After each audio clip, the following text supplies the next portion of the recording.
The chair recognizes Majority Leader Hawkins. Thank you, Mr. Speaker, and thank you, colleagues. I think I probably ought to just resign and go away, because after that speech, I'm not sure anything can be said to really even come close, but I sure did enjoy it. Great speech. Today is our beginning. As we begin the 2019 legislative session, I want to take a moment to welcome the newest members of our body. Thank you for your service and your willingness to step forward. I've seen and heard firsthand the work many of you have done just to sit in this chamber today. Every member of the body has made some level of sacrifice to serve. Regardless of where you stand on the issues or which side of the aisle you sit on, you are here out of dedication to a cause bigger than yourself. A special thank you goes out to all of your family members. Their sacrifice may be even larger than your own. Without their support, it would be difficult to be here and to do the people's work.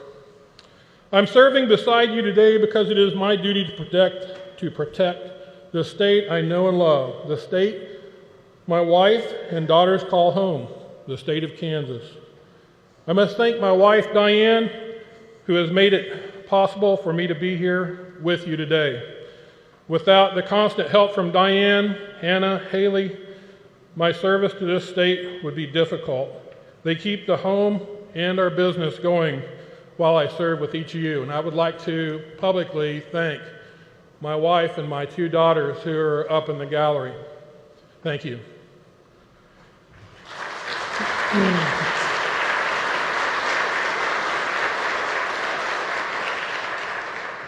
I didn't run to represent the 100th District or step forward to serve as your majority leader because it's easy to leave home and leave my family and my business. I didn't even do it because I enjoy spending months debating complex issues here with each of you. I decided to serve because I know from personal experience that building a business, raising a family, and preparing for the future are hard enough when government is out of the way. Tens and thousands of working Kansans are fighting for a better future, and it's my duty and your duty to stand up for them. As some of you know, my sense of duty was developed in the Kansas Army National Guard. Public service is my opportunity to carry that forward. Kansas has been very good to me. I married my college sweetheart 34 years ago, raised two daughters, and built a business in Wichita. I've worked hard to protect their future their entire lives. I now have an even greater sense of purpose in protecting this great state.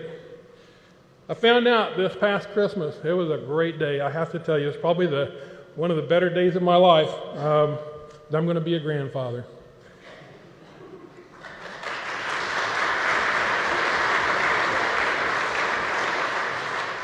It was actually kind of an interesting way to find out. Hannah, my oldest daughter, gave me a present, and I opened up the present, and in it was a kind of a picture frame, and across the back of the frame it said, "Grandparents in 2019."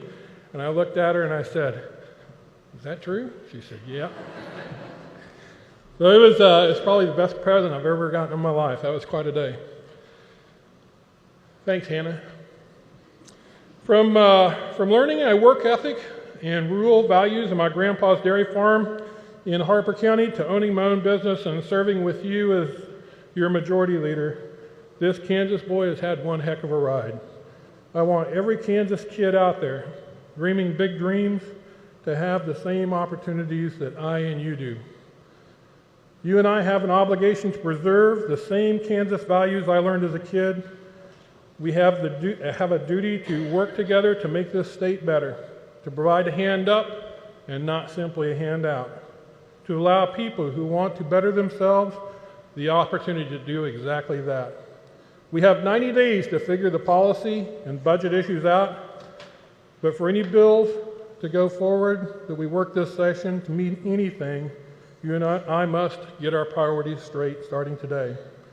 Thank you again for the honor of serving you as your majority leader this year and next. Thank you.